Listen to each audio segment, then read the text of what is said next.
I always believed my family was close. Growing up, Sunday dinners at my parents' house meant laughter, my mother's famous pot roast, and stories that stretched late into the evening. Those memories felt sacred to me. So when I accidentally saw a photograph on my wife, Rosanna's phone, a picture of my entire family gathered around a restaurant table without me, my world tilted. That single image was the beginning of a painful journey to discover where I truly stood in my own family. Before we dive into this story, I would love to know where you are watching from today. Drop your location in the comments below. If you have not already, please hit that like button and subscribe to this channel. Stay with me through this story because the reason they gave for excluding me is something I never could have imagined. I need to take you back a bit so you understand how much this discovery shattered me. My name is Marcus. I am 32 years old and I work as a carpenter. Not just any carpenter, though. I build custom furniture by hand, pieces that people keep for generations. It is work I am deeply proud of. Even if my father never understood why I chose sawdust over a corner office. I grew up in a 2-story colonial house in the suburbs of Columbus, Ohio. My father, Gerald, spent 35 years as a bank manager before retiring. He is the kind of man who measures success by titles and account balances. My mother, Diane, dedicated her life to keeping our home running smoothly. She is gentle but has always deferred to my father on everything that matters.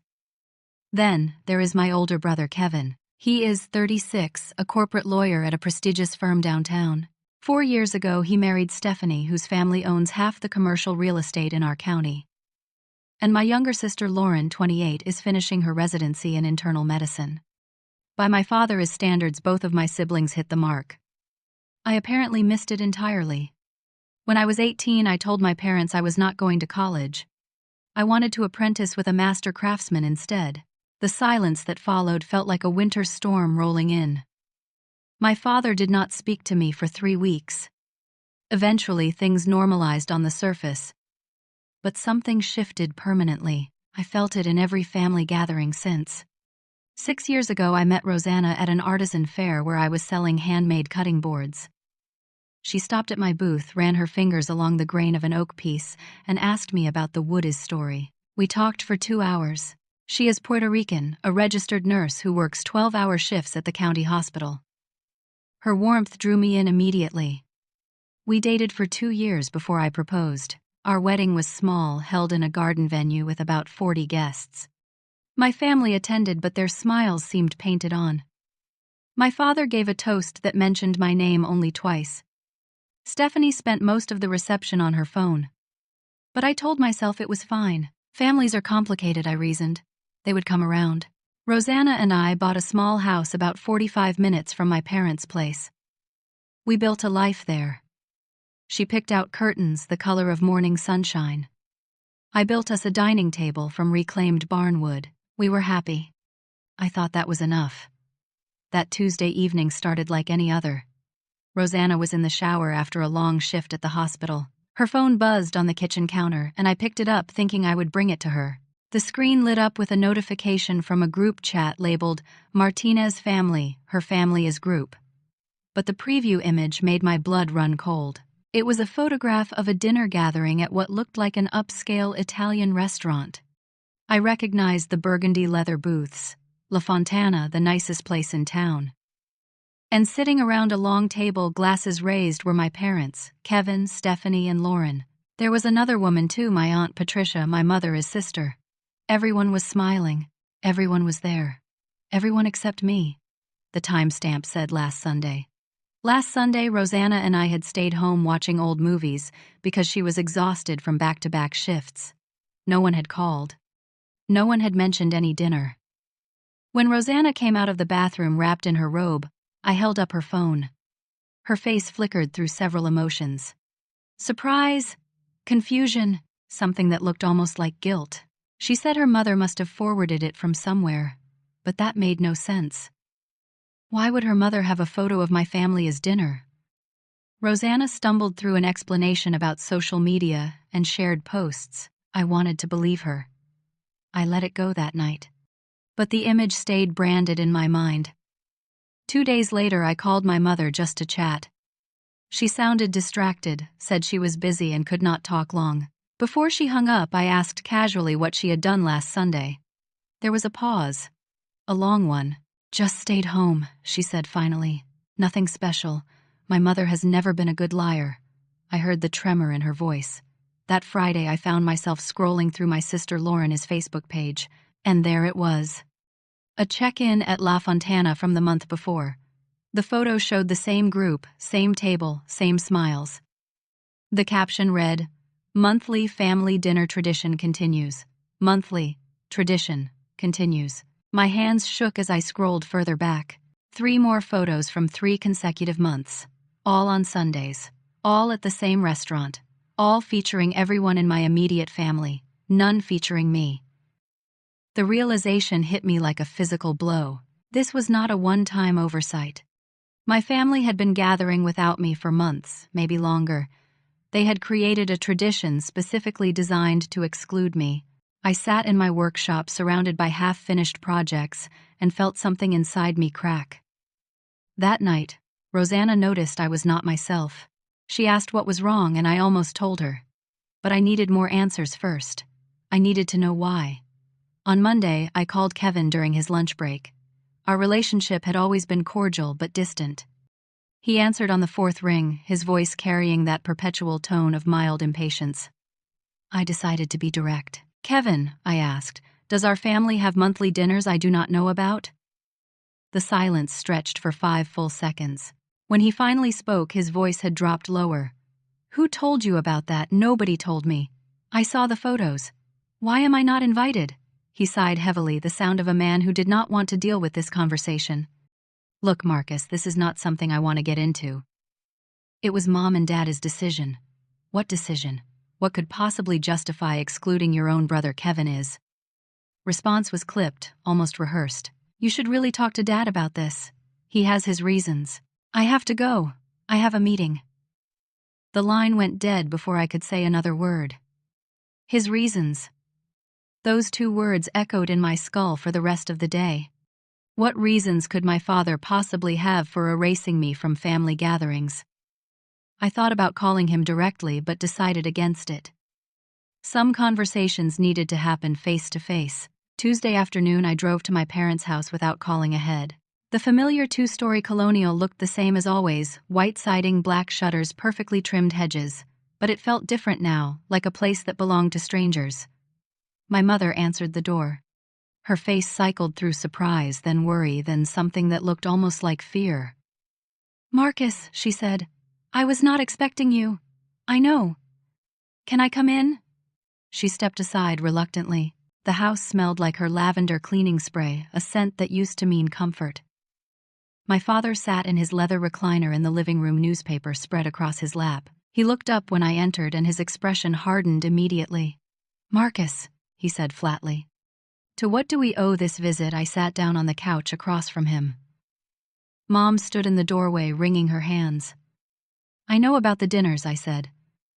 "The monthly family gatherings at La Fontana. The ones everyone attends except me." My mother made a small sound, almost a whimper. My father's face remained stone. "I want to know why," I continued. "I think I deserve an explanation." My mother tried to intervene. "Honey, it is really just small get-togethers. Nothing formal. We did not want to bother you since you live so far away." 45 minutes, Mom." "I live 45 minutes away. Kevin drives an hour from the other direction." She fell silent, looking at the floor. "Is it because of Rosanna?" I asked, though I dreaded the answer. "Is that why I am not welcome?" Neither of them responded, but the silence spoke volumes. My mother would not meet my eyes. My father returned his attention to his newspaper as if I had asked about the weather. Finally, he spoke without looking up. "This is a family decision, Marcus. When you are ready to make some changes in your life, we can revisit things." "What changes?" I felt heat rising in my chest. "My career, my wife." He turned a page of his newspaper. "That is all I have to say on the matter." I sat there for a long moment, waiting for my mother to say something, anything in my defense. She remained silent, her eyes fixed on a spot on the carpet. The woman who had bandaged my scraped knees, who had cheered at my Little League games, could not even look at me.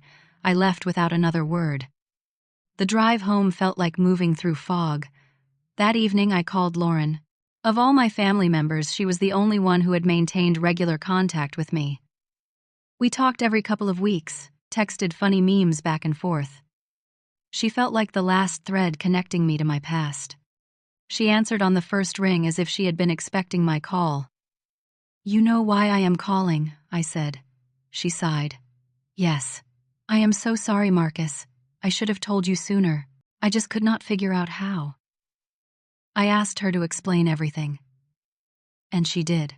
The monthly dinners started about 2 years ago, right after Rosanna and I celebrated our first wedding anniversary. According to Lauren, our father had announced at a regular Sunday gathering that he wanted to establish a new tradition. A monthly dinner at a nice restaurant, just family to maintain connections and celebrate achievements. But Lauren added carefully, "He also made it clear that you were not to be invited. He said you had made choices that put you outside the family's circle." "What choices?" I asked, though I was beginning to understand. Lauren's voice dropped. "Dad thinks you threw away your potential. He never forgave you for skipping college. And when you married Rosanna, he saw it as another step in the wrong direction. He thinks she is holding you back instead of pushing you toward something better." "Better than what?" "Better than being happy." In his mind, better means successful, wealthy, respectable. She paused. "And Marcus, I hate to say this, but Dad has made comments about Rosanna's background too. Her ethnicity. Her job. I felt my jaw tighten. She is a nurse. She saves lives. I know. But to Dad, it is not prestigious enough. She does not come from money like Stephanie. She is just, in his words, an ordinary working-class girl." Hearing my father's cruelty laid out so plainly made me nauseous.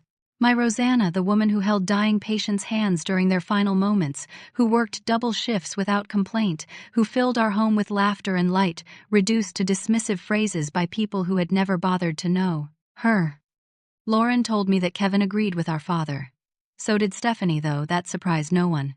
Even Aunt Patricia had nodded along when Gerald explained his reasoning. Only Lauren had objected, but her protests were overruled. She was told that if she breathed a word to me, she would be excluded too. I thanked her for her honesty. She apologized again, crying by the end of the call. I told her it was not her fault. After we hung up, I sat alone in my workshop for hours. I looked at the pieces I was building. A rocking chair for a customer expecting her first grandchild. A jewelry box commissioned as an anniversary gift. Each piece held stories, love, intention. My father saw none of that. He only saw failure. I made a decision that night. I was done being invisible. Done being ashamed of a life I had chosen deliberately and joyfully. If my family wanted to exclude me, I would at least make them say it to my face. I waited until Rosanna came home from her shift to tell her everything. She listened quietly, her dark eyes growing wet, though she did not interrupt. When I finished, she pulled me into a tight embrace. "I suspected," she whispered. "Some of the things they said to me, the way Stephanie looked at me at your mother's birthday lunch last year. I knew they did not like me, but I never wanted to hurt you by saying it. You should have told me." She pulled back to look at me. "But you loved them so much, Marcus. I could not be the one to take that away." I told her about my plan to confront them at their next dinner. She nodded slowly. "You need to do this yourself," she said. "This is between you and them. But know that whatever happens, I am here. I am not going anywhere." The following Sunday, I put on a button-down shirt and drove to La Fontana. Lauren had confirmed the reservation time. 7:30, same table they always requested. I arrived at 7:45. The hostess looked confused when I asked about the Johnson party, but she pointed toward the back. I walked past white tablecloths and flickering candles, my heart pounding with every step. There they were. My father at the head of the table, holding court as usual. My mother to his right, Aunt Patricia beside her. Kevin and Stephanie across from them, both nursing glasses of red wine. Lauren sat at the far end, and her eyes widened when she saw me approaching. Conversation stopped as I reached the table. For a moment, no one moved. My mother's face went pale. Kevin's fork froze halfway to his mouth. Stephanie's expression shifted from shock to annoyance. "Marcus," my father said coldly, "what are you doing here?" I pulled out the empty chair next to Lauren and sat down. "I heard this is a family dinner. Figured I should be here. You were not invited." My father's voice carried an edge sharp enough to cut glass. I met his gaze without flinching. Yeah, I am starting to understand that. What I do not understand is why my own father decided I am not family anymore. This is not the time or place, Kevin interjected. He shot a nervous glance at the other diners nearby. Then when is the time, Kevin? At another secret dinner. Or maybe never. My father set down his water glass with deliberate precision. You know exactly why things are the way they are, Marcus. You have made choices that put you outside this circle. What choices, Dad? I kept my voice steady, though my pulse raced. That I build furniture instead of sitting in an office. That I married a woman you consider beneath you. Stephanie made a small scoffing sound. Gerald is just trying to maintain certain standards. I turned to her. Standards. Is that what we are calling it? Please, Stephanie, explain to me what standards my wife fails to meet. She works harder in one shift than you have in your entire life. Stephanie's face flushed with anger, but before she could respond, my father cut in. That is enough. He leaned forward, his eyes hard. You threw away your potential, Marcus. You could have been something meaningful. Instead, you chose to play with wood and marry a woman who will never fit in with this family. That is the truth, whether you like it or not. The words landed like physical blows. I had suspected as much, but hearing it stated so plainly, so cruelly, still stole my breath. Rosanna is everything, I said quietly. She is brave. She is kind.